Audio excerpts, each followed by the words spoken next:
know. We should clean them up quick.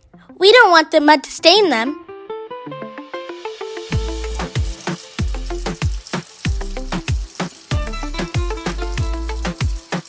Well, this is just making a mess. We could try putting them in the washing machine, but my mom doesn't want me to use it without her. What about the sink in your bathroom? Good call, Lena. Let's head inside. I think our skates are too big for the sink. Let's try the bathtub. Great idea.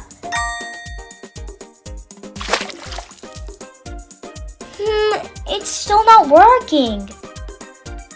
Oh, let's use some soap. See, that should work. I'll go grab the kind my mom uses from the laundry room.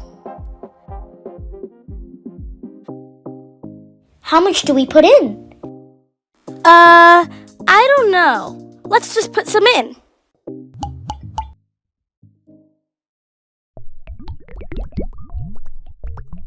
Oh no! That was way too much, Chica. It's like that mini volcano at the science fair, but way bigger. We can't let it get everywhere. What should we do?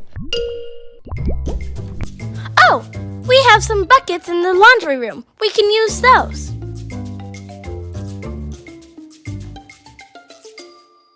Well, I think we have enough soap.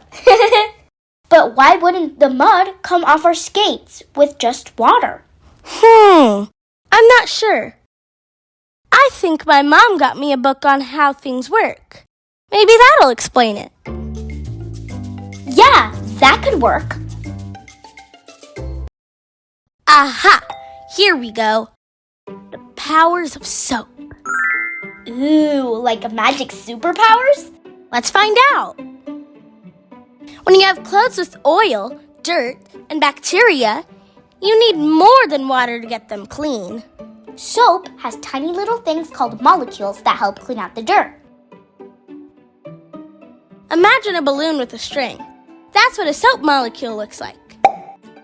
The balloon and the string work together to clean everything up. The balloon is allergic to dirt, and the string is allergic to water. The balloon soaks up water, while the string ties to dirt and bacteria. When the balloon is full of water and the string has a bunch of dirt, they go away from each other. Speaking of a bunch of dirt and water, we've got to check on our skates. See? Our skates are all clean again. We just got to let them dry. We'll be zooming around again in no time. And maybe next time we'll use less soap. Unless it's a bubble bath.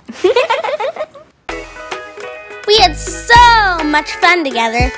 I hope you'll subscribe so you can come back and play again. See you soon!